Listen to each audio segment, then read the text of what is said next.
¿Pero qué es esto? ¿Cómo puede salir algo tan increíble de una simple olla arrocera? Antes de juzgar, escuchen bien esta historia, porque lo que le pasó a una madre extranjera después de recibir en su casa a una joven ecuatoriana dejó a todos con la boca abierta. Y sí, aunque muchos afuera todavía miran a Ecuador con prejuicios, como si fuera solo un país pequeño perdido entre montañas, selva y costa, esta historia demuestra algo que muchos no quieren aceptar. A veces, un país no conquista con discursos, ni con propaganda, ni con lujos, sino con una mesa servida, una olla caliente y una forma de cuidar que no se aprende en ningún manual. Me llamo Melissa Carter. Tengo 29 años. Vivo en Texas y soy madre soltera. Trabajo como diseñadora gráfica freelance, aunque decir trabajo suena más estable de lo que realmente es. Hay meses buenos, hay meses malos, y hay meses en los que una mira la cuenta bancaria con el corazón en la garganta. Vivo con mi hija Sophie, de 5 años, en un apartamento pequeño donde cada dólar cuenta, cada recibo duele y cada compra en el supermercado parece una pelea perdida. Una mañana miré el recibo del supermercado y casi no lo podía creer. Otra vez todo había subido. Los huevos, la leche, el pan, la fruta, la carne. Antes, con $20, podía llenar medio carrito y sentir que al menos la semana estaba bajo control. Ahora, con esos mismos $20, apenas compraba lo mínimo. Y lo peor es que no era una sensación mía. Todo el mundo hablaba de eso. La vida se había vuelto más cara, más pesada, más rápida, más cruel. Pero cuando eres madre soltera no puedes darte el lujo de quedarte mirando el problema. Tienes que seguir, aunque estés cansada.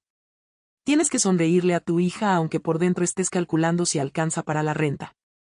Yo trabajaba de noche, casi siempre cuando Sofía ya estaba dormida. A veces me quedaba frente a la computadora hasta las 2 o 3 de la mañana, corrigiendo diseños para clientes que pagaban tarde, cambiaban de opinión 1000 veces y luego decían que solo era un ajuste pequeño. Durante el día cuidaba a Sophie, respondía a correos, limpiaba la casa como podía y trataba de no colapsar. Cocinar era, sinceramente, lo último en mi lista. En mi congelador siempre había nuggets, pizzas pequeñas, papas congeladas, bolsas de vegetales que casi nunca usaba y cajas de comida instantánea. No porque me encantara vivir así, sino porque era lo único que sentía posible. A veces pensaba en pedir comida por aplicaciones, pero las tarifas, las propinas y los cargos ocultos convertían una comida sencilla en un lujo absurdo. Entonces volvía a lo mismo, microondas, plato de plástico, 10 minutos, listo. Eso era nuestra rutina. Sophie, además, era muy difícil con la comida. No quería desayunar. No quería probar nada nuevo. Decía que la carne olía raro, que las verduras eran feas, que la sopa parecía agua sucia, que la fruta tenía textura extraña. Lo único que aceptaba sin discutir eran galletas, gomitas, cereal seco y, a veces, nuggets. Yo sabía que eso no estaba bien. Lo sabía demasiado bien. Había leído artículos sobre los niños que crecen comiendo demasiados productos ultraprocesados, sobre cómo después rechazan sabores naturales, texturas reales, comida casera. Pero una cosa es saberlo y otra muy distinta es tener energía, dinero y tiempo para cambiarlo. Nuestra mesa no era un lugar feliz. Era un trámite. Yo ponía algo rápido, Sofía lo rechazaba, yo insistía, ella se molestaba, yo me cansaba, terminábamos las dos en silencio. A veces ella se iba con una galleta en la mano y yo me quedaba mirando el plato intacto, sintiéndome la peor madre del mundo. Y aunque intentaba convencerme de que estaba haciendo lo mejor que podía, una parte de mí repetía, no es suficiente, Melissa. No estás criando bien a tu hija. Pero entonces apareció una persona que cambió nuestra vida. Mejor dicho, apareció una joven ecuatoriana y, con ella, una forma de ver la comida, la familia y el cuidado que yo no conocía. Todo empezó cuando vi una publicación en redes sociales, programa de intercambio cultural. Se buscan familias anfitrionas para estudiantes internacionales de corta estadía. Hogares con niños son bienvenidos. Una oportunidad para que los pequeños aprendan de otras culturas desde la vida cotidiana. No sé por qué me quedé mirando esa publicación tanto tiempo. Tal vez porque sentí culpa. Yo no podía llevar a Sofía de viaje. No podía pagar clases de arte, ni música, ni deportes. No podía ofrecerle experiencias grandes. Pero quizá sí podía abrirle la puerta a alguien de otro país. Quizá eso también era una forma de darle mundo. Quizá un estudiante internacional podía traer algo diferente a nuestra casa. Algo que yo no sabía darle. Llené el formulario casi sin pensarlo. Días después me llamó la coordinadora. Me explicó que mi perfil había sido aceptado y que un estudiante vendría a quedarse con nosotras por unas semanas.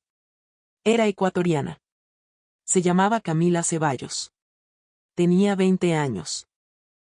Estudiaba comunicación intercultural en Quito, aunque su familia era de Manabí. Cuando escuché Ecuador, mi mente hizo lo que hacen muchas mentes extranjeras cuando no conocen, imaginó cosas incompletas. Pensé en Galápagos, en montañas, en bananas, en fútbol, en noticias mezcladas que había visto alguna vez, en estereotipos que ni siquiera sabía de dónde venían. Y aquí quiero ser honesta, porque si no lo digo yo, lo dirán los comentarios. Muchos extranjeros hablan de Ecuador sin conocerlo. Algunos creen que es solo un país pequeño. Otros lo reducen a pobreza, inseguridad o migración. Otros ni siquiera pueden ubicarlo en el mapa. Pero lo que nadie te explica es que un país no se entiende desde un titular. Un país se entiende en la cocina de una casa, en la forma en que alguien te sirve un plato, en cómo una madre prepara comida para que su hija no se sienta sola lejos de casa. Cuando fuimos al aeropuerto a recoger a Camila, lo primero que me sorprendió fue su sonrisa. Era bajita, de cabello oscuro, con una maleta enorme y una mochila que parecía demasiado pesada para su cuerpo. Pero caminaba tranquila, como si llevara dentro una seguridad suave. No era arrogante, no era tímida en exceso. Era respetuosa, observadora, cálida. Mucho gusto, Melissa. Gracias por recibirme en su casa, me dijo. Y luego se agachó un poco para mirar a Sofía a los ojos. No la invadió, no la tocó sin permiso, no hizo ese gesto exagerado que algunos adultos hacen con los niños. Solo sonrió. Hola, Sofía. Me llamo Camila. Te traje algo de mi país. Sofía se escondió detrás de mí, como hacía siempre con los desconocidos. Camila abrió su bolso y sacó una bolsita pequeña. Dentro había caramelos de guayaba envueltos con colores vivos y unos chocolates ecuatorianos. Son dulces de Ecuador. Hay unos de guayaba y otros de cacao. Mi mamá dijo que a los niños suelen gustarles. Sofía miró la bolsita como si fuera un tesoro peligroso.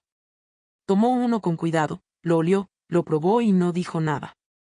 Pero no lo escupió. Eso ya era una victoria. A mi Camila me entregó una crema de manos artesanal con aroma a cacao y vainilla. Mi mamá la escogió. Me dijo que cuando una llega a una casa ajena no debe llegar con las manos vacías. No sé por qué esa frase me tocó tanto. Tal vez porque yo no había preparado nada especial para recibirla. Tal vez porque imaginé a la madre de Camila en Ecuador, pensando en nosotras sin conocernos, eligiendo algo con cariño para una mujer extranjera que iba a cuidar a su hija. Esa delicadeza me hizo sentir pequeña y agradecida al mismo tiempo. Cuando llegamos a casa, me dio vergüenza abrir el refrigerador. No tenía nada digno de una bienvenida. Solo nuggets congelados, una ensalada de bolsa, pan de molde y sopa instantánea. Le dije, perdón, hoy solo tengo algo sencillo. Dije hoy, aunque la verdad era que casi siempre era así. Camila sonrió como si hubiera preparado un banquete. Está perfecto. Gracias por compartir conmigo. Antes de comer, hizo algo que me llamó la atención. No fue nada teatral. Solo bajó un poco la mirada y dijo, buen provecho. Pero lo dijo con una gratitud tan real que la comida congelada pareció menos triste por un segundo. Lo más increíble fue Sofía. Normalmente tenía que llamarla 3 veces para que se sentara a la mesa. Esa noche se sentó junto a Camila por iniciativa propia. Camila partió un nugget, lo sopló un poco y dijo, cuando uno come acompañado, la comida sabe diferente, ¿verdad? Sofía la miró y soltó una risita. Yo casi no podía creerlo. Mi hija, que casi nunca hablaba durante la comida, estaba sonriendo. Y no porque la comida fuera especial, sino porque alguien estaba haciendo de la mesa un lugar menos frío. Esa fue la primera señal. Pero lo que vino después fue mucho más fuerte. A la mañana siguiente me despertó un olor extraño. No era olor a café quemado, ni a cereal, ni a comida congelada. Era un olor cálido, limpio, familiar aunque yo nunca lo había sentido en mi casa. Un aroma que parecía abrazar las paredes. Fui rápido a la cocina y me quedé paralizada. Sophie ya estaba allí. De pie, junto a Camila, mirando una olla eléctrica que yo jamás había visto en nuestra cocina. Sophie, ¿qué haces despierta tan temprano? Olía rico, respondió. Yo sentí que alguien me había cambiado a mi hija durante la noche. La niña que nunca se levantaba para desayunar estaba en la cocina porque un olor la había llamado. ¿Qué es eso?, pregunté mirando el aparato. Camila se puso un poco nerviosa. Es una olla arrocera. La traje desde Ecuador. Bueno, en realidad se consigue en todas partes, pero esta es de mi casa. Mi mamá insistió en que la trajera. Me dijo, mijita, donde hay arroz caliente, hay casa. Yo no supe qué responder. Camila abrió la tapa y salió una nube de vapor. Dentro había arroz blanco, brillante, suelto, perfecto. No era solo arroz. Era como si ese arroz tuviera paciencia. Como si alguien hubiera decidido que incluso un desayuno humilde merecía respeto. En Ecuador comemos arroz con muchas cosas, explicó. En la costa, en la sierra, en todos lados cambia la forma, pero el arroz siempre aparece. Mi mamá dice que el arroz salva días difíciles. Luego sacó un poco, lo mezcló con huevo revuelto, queso fresco, un toque de mantequilla y unos pedacitos de maduro que había comprado el día anterior en una tienda latina. Preparó algo sencillo, una especie de arroz calentado con sabor a casa. También hizo una infusión suave. Sofía miró el plato como si fuera algo salido de una historia. ¿Puedo probar? Yo contuve la respiración. Tomó una cucharada. Luego otra. Luego otra. Está rico, dijo. No exagero cuando digo que sentí ganas de llorar. Mi hija estaba desayunando. No estaba peleando, no estaba haciendo caras, no estaba pidiendo gomitas. Estaba comiendo arroz, huevo, queso y maduro. Comida real. Caliente. Hecha en casa. ¿Mañana también hay arroz de Ecuador?, preguntó Sophie. Camila soltó una carcajada. Claro que sí, si tu mami quiere. Y ahí me golpeó una verdad incómoda. Yo había pensado que no podía cocinar porque era demasiado cansado, demasiado caro, demasiado complicado. Pero frente a mí, una chica de 20 años acababa de preparar algo sencillo, barato y delicioso usando una olla arrocera. No con arrogancia. No para demostrarme nada. Solo porque para ella cuidar también era cocinar. Con los días, Camila fue transformando nuestra casa sin hacer ruido. No llegó diciendo que nuestra forma de vivir estaba mal. No criticó mis nuggets, no me llamó irresponsable, no se burló de mi desorden. Simplemente empezó a compartir lo suyo. Y lo suyo tenía una fuerza que yo no esperaba. Una tarde le mostró a Sophie videos de Ecuador. No los típicos videos turísticos editados para extranjeros, sino escenas reales, mercados llenos de frutas, señoras vendiendo boloñés, familias comiendo encebollado en la mañana, niños corriendo en parques de Quito, vendedores diciendo venga, caserita, playas de Manabí, montañas verdes. Buses con música, puestos de jugos, panaderías, volcanes, lluvia en Cuenca, sol en Guayaquil. Sofía señalaba la pantalla una y otra vez. ¿Qué es eso? Bolón de verde. ¿Y eso? Encebollado. ¿Y eso amarillo? Maduro con queso. Se puede hacer. Camila sonreía. Algunas cosas sí. Otras tocará adaptarlas, pero se puede intentar. Y así empezó todo. Cada vez que Sofía veía una comida ecuatoriana, quería probarla. Era como si Ecuador hubiera entrado a nuestra casa por la pantalla y se hubiera quedado en la cocina. Un día Camila preparó arroz con menestra de lenteja y huevo. Yo pensé que Sofía rechazaría las lentejas de inmediato. Pero Camila no las presentó como comida saludable, ni como obligación. Dijo, en mi casa, esto se come cuando uno necesita fuerza. Mi abuelita decía que la menestra abrasa el estómago. Sofía probó una cucharadita. Después otra. Luego mezcló el arroz con la menestra y preguntó si podía ponerle un pedacito de maduro. Yo me quedé muda. Esa niña que decía odiar todo lo que tuviera textura estaba comiendo lentejas. ¿Y por qué? porque nadie la estaba presionando. Porque la comida venía con historia. Porque Camila convertía cada plato en una conversación. Otro día preparó seco de pollo en la olla arrocera. Yo no sabía que se podía hacer algo así allí. Sofrió un poco de cebolla, ajo, pimiento, comino, achiote, tomate. El olor llenó la cocina de una manera casi indecente. Sí, lo digo así porque parecía injusto que algo tan sencillo oliera tan bien. Luego puso el pollo, un poco de líquido, papas, zanahoria, y dejó que la olla hiciera su trabajo. Cuando abrió la tapa, Sofía gritó, «Huele como restaurante». Camila se rió. «No, huele como casa ecuatoriana». Y esa frase me dejó pensando.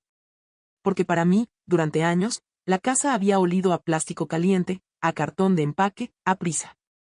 Para Camila, una casa debía oler a arroz, a refrito, a comino, a comida compartida. Esa noche Sofía comió pollo y zanahoria. Zanahoria. La misma verdura que antes decía que era naranja y sospechosa. La comió sin drama. Y hasta dijo, «Está dulcita». Yo miré a Camila como si hubiera hecho magia.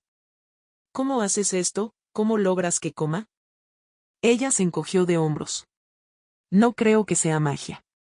Tal vez solo necesitaba que la comida no se sintiera como pelea». Esa frase me golpeó más fuerte de lo que esperaba.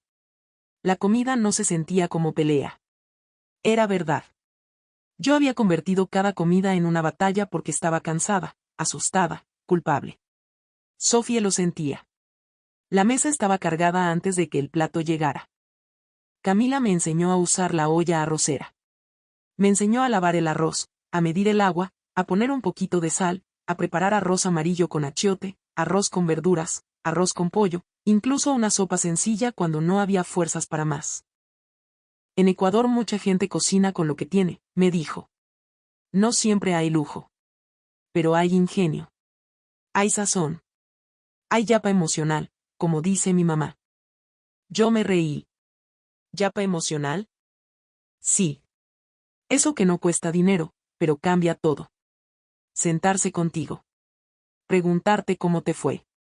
Servirte un poquito más. Decirte, coma, mijita, no se me quede con hambre. Esa forma de hablar me parecía tan cálida que empecé a entender algo que muchos extranjeros no ven de Ecuador. Afuera se habla de cifras, de problemas, de crisis, de política, de inseguridad. Y claro, no voy a fingir que esas cosas no existen. Sería absurdo. Pero también existe otra realidad que no cabe en los titulares, la gente que acoge, que comparte aunque tenga poco, que te sirve un plato antes de preguntarte de dónde vienes, que convierte una comida humilde en un acto de dignidad. Y aquí va mi opinión, aunque a algunos les incomode, hay países que presumen modernidad, pero han perdido la mesa. Han ganado velocidad, pero han perdido conversación. Han llenado supermercados de opciones, pero han vaciado la comida de historia. Ecuador, con todos sus problemas, todavía guarda algo que muchos países ricos están perdiendo, la idea de que comer juntos importa. Con Camila, Sofía empezó a participar. Primero solo miraba. Luego quiso presionar el botón de la olla. Después quiso lavar el arroz. Metía sus manitos en el bol, movía los granos con cuidado, cambiaba el agua y decía orgullosa, «Estoy haciendo comida ecuatoriana». La primera vez que Sofía preparó arroz casi sola, lo anunció como si hubiera ganado un premio. «Mamá, ya está el arroz». Fui a la cocina y la vi parada junto a la olla, con una sonrisa que hacía meses no le veía. No era solo comida. Era orgullo. Era pertenencia. Era una niña descubriendo que podía hacer algo con sus manos y que ese algo podía alimentar a su mamá. Esa noche comimos arroz con huevo, queso y maduro. Nada caro. Nada sofisticado. Pero yo lo recuerdo como uno de los mejores platos de mi vida. Camila también nos habló de su familia. De su mamá, doña Rocío, que vivía pendiente de ella por WhatsApp. De su papá, que decía que ningún extranjero podía entender Ecuador sin probar un buen encebollado. De su abuela, que preparaba boloñes enormes y decía que el verde era más fiel que mucha gente. Sofía se reía cada vez que Camila imitaba a su abuela. ¿Tu abuelita grita?, preguntó Sofía. Solo cuando alguien dice que no quiere comer más, respondió Camila. Poco a poco, nuestra casa se llenó de palabras nuevas: ñaña, guagua, acolitar, bacán, yapa, achachay. Sofía repetía achachay cuando tenía frío y que bacán cuando algo le gustaba. Yo al principio me reía, pero luego me di cuenta de que esas palabras estaban trayendo alegría a lugares donde antes había puro silencio. Una mañana, Camila preparó algo parecido a tigrillo con verde, huevo y queso. No quedó exactamente como en Ecuador, dijo ella, porque los verdes de la tienda no eran iguales y el queso no tenía el mismo sabor. Pero Sofía lo devoró. ¿Esto comen los niños en Ecuador? Sí, muchos. También comen pan de yuca, empanadas de viento, humitas, quimbolitos, muchas cosas. Quiero ir a Ecuador, dijo Sofía de pronto. Yo me quedé helada. Mi hija, que antes ni siquiera quería sentarse a la mesa, ahora quería conocer un país porque su comida le había abierto una puerta. Y ahí entendí el poder real de la cultura. No es solo bandera, música, monumentos o frases bonitas.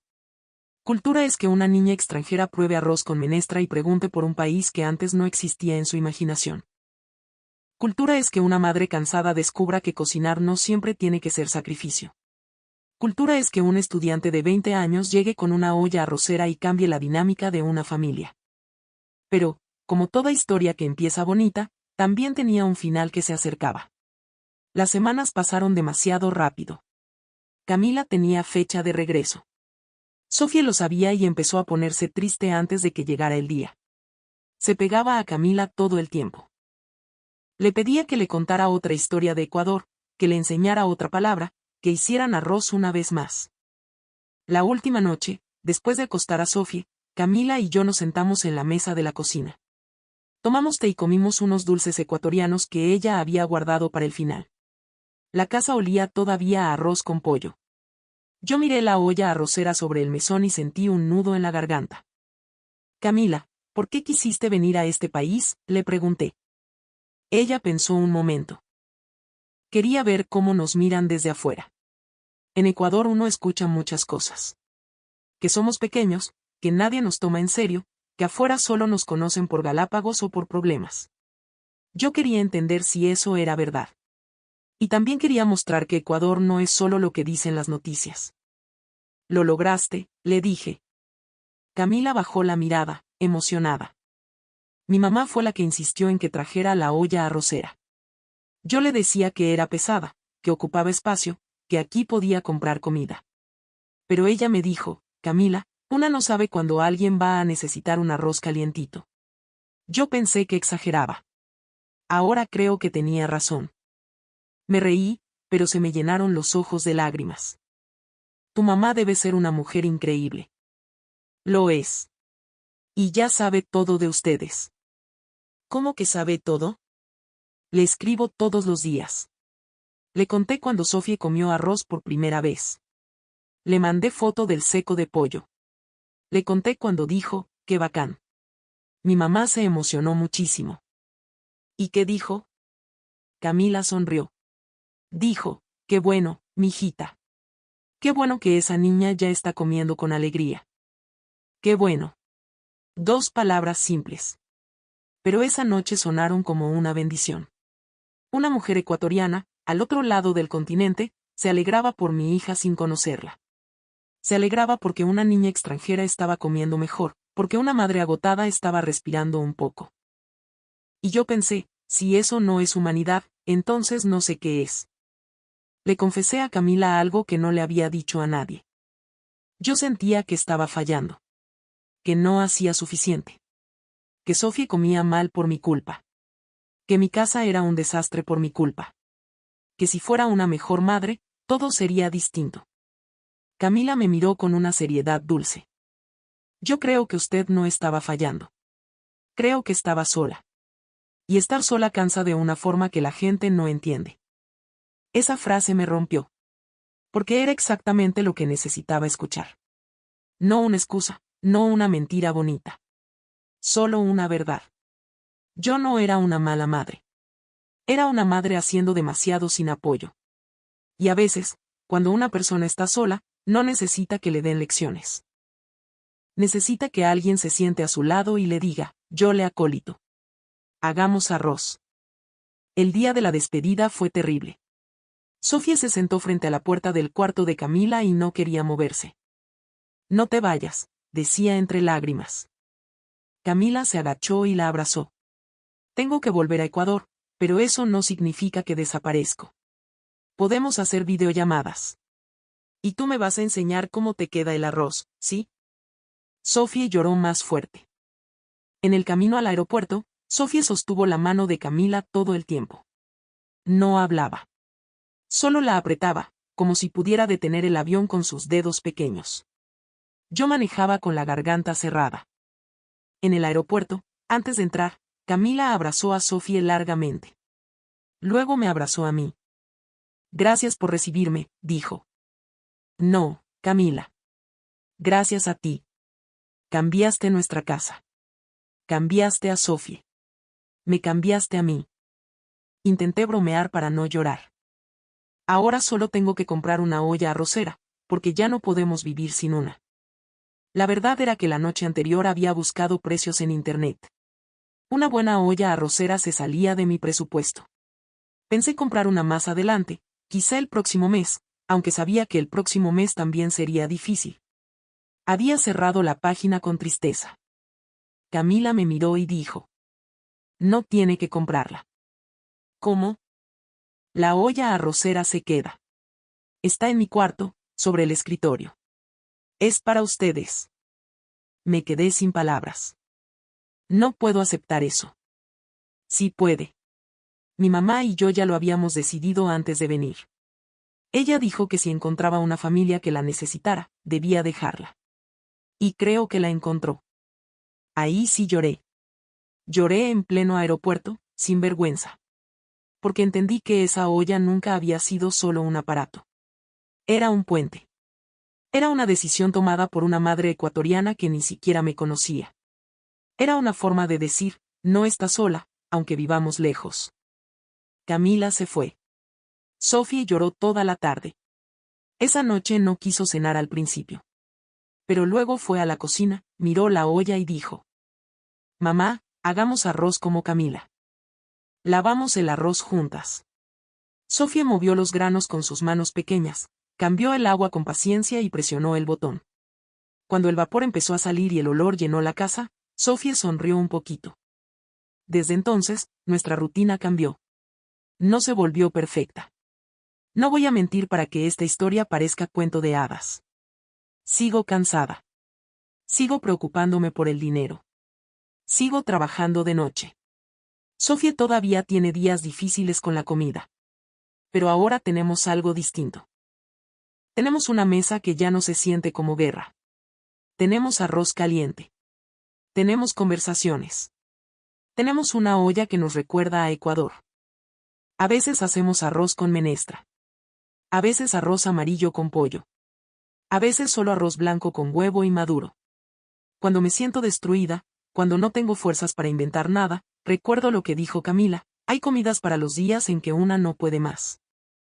Y eso, señores, debería enseñarse en todo el mundo. Porque la comida ecuatoriana no solo llenó el estómago de mi hija. Le devolvió curiosidad. Le devolvió alegría. Me devolvió a mí una parte de la maternidad que yo creía perdida. Y por eso, cuando escucho a alguien hablar de Ecuador como si fuera menos, como si fuera pequeño, como si no tuviera nada que enseñar, me dan ganas de ponerle un plato delante y decirle: primero pruebe, primero siéntese. Primero mire cómo una cultura puede entrar a una casa rota y dejarla oliendo a arroz recién hecho. Ecuador no necesitó gritar para impresionarnos. No necesitó presumir. Llegó a la voz tranquila de Camila, en los consejos de doña Rocío, en una olla arrocera, en un poco de achiote, en un maduro dorado, en una menestra humilde, en una frase sencilla: coma, mijita, no se quede con hambre. Y tal vez por eso esta historia incomoda a algunos. Porque demuestra que los países que muchos subestiman pueden tener respuestas que los países supuestamente desarrollados han olvidado. Respuestas simples, sí. Pero profundamente humanas. Una joven ecuatoriana de 20 años y una olla arrocera cambiaron nuestra vida. Cambiaron la relación entre una madre agotada y una niña que había perdido el gusto por comer. Cambiaron una cocina fría por una cocina viva. Cambiaron silencio por conversación. Así que ahora les pregunto, ¿cuál es esa comida ecuatoriana que a ustedes les recuerda a casa? ¿Un encebollado al amanecer? ¿Un bolón con café? ¿Un seco de pollo con arroz? ¿Una menestra con maduro? ¿Un locro de papa en día frío? Escríbanlo en los comentarios, porque tal vez allá afuera hay alguien que todavía no entiende lo que Ecuador puede hacer con un plato humilde. Y si esta historia les hizo pensar en su mamá, en su abuelita, en esa persona que siempre les servía un poquito más aunque ustedes dijeran que ya estaban llenos, entonces ya saben qué hacer. Compartan esta historia, porque el mundo necesita escuchar menos prejuicios y más verdades servidas en una mesa. Yo soy Melissa, una extranjera que pensó que Ecuador era solo un nombre en el mapa. Y terminé descubriendo que, a veces, un país entero puede caber dentro de una olla arrocera.